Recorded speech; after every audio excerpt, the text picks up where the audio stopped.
Dada in Tel Aviv for us. Thank you.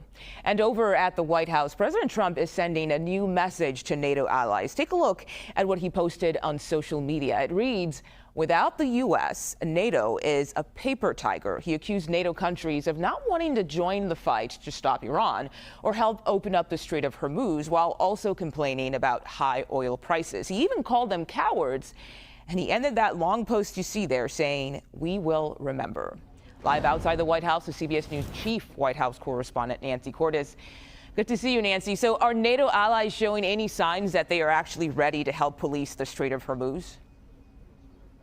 NATO as an organization, Mugo, no. But individual European countries, possibly. There was a statement that was put out yesterday by five European nations and Japan that said that they are willing to help get the strait reopened, but only after combat operations have ceased. In other words, they do not want to put their militaries in harm's way for a war that they really weren't involved in. We're also told by a UK official, the UK is one of those 5 European countries in the letter, that they're starting to make plans now. They are already convening, working with other European countries to figure out how they would do this, what they would need to send to the region. Do they need anti-mining ships? Do they need anti-drone ships? Because even once combat operations are technically over, there is still the risk of a threat from Iran, which feels that it has a lot of leverage over the U.S. if it threatens the world's oil supply, the 20% of oil that goes into and out of the strait. And Nancy, I'm curious about this because while this war is going on, we know that the war with Russia and Ukraine, that continues, and Europe needs the president's help with that. So do you think that's part of why this is they feel the need to help out and step up in this moment? Because once this is all said and done, Ukraine and Russia is still something they have to deal with. Yes, I think they are well aware of the president's anger at the fact that they initially said, this is not our war. We're not involved. We're not sending ships. We don't even understand what the plan is. The president really lashed out at not just European allies, but allies around the world, including Japan. And so now you've got this group of countries, the UK, France, Germany, Italy, and the Netherlands, who are kind of taking a middle-of-the-road approach. They are not willing to contribute troops now in the middle of a hot war, but they're saying that they are willing to help plan because there's such an enormous backup, Mugo, as you've been reporting for days, of oil tankers that are trying to get into the Persian Gulf and out of the Persian Gulf already. The price of a barrel of oil has gone way up. That's affecting the U.S. It's affecting their countries too. And so they're looking for a way to help that does not involve getting. I want to ask you about this report from Axios with the headline, "Trump mulls risky Karg Island takeover to force Iran to open the strait."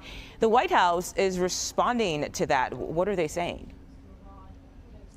Well, they're saying that, they're not necessarily denying the article, but they're saying that the president yesterday indicated that he has no plans right now to put boots on the ground, but that, of course, he retains all options and that he's not going to telegraph those options to the media.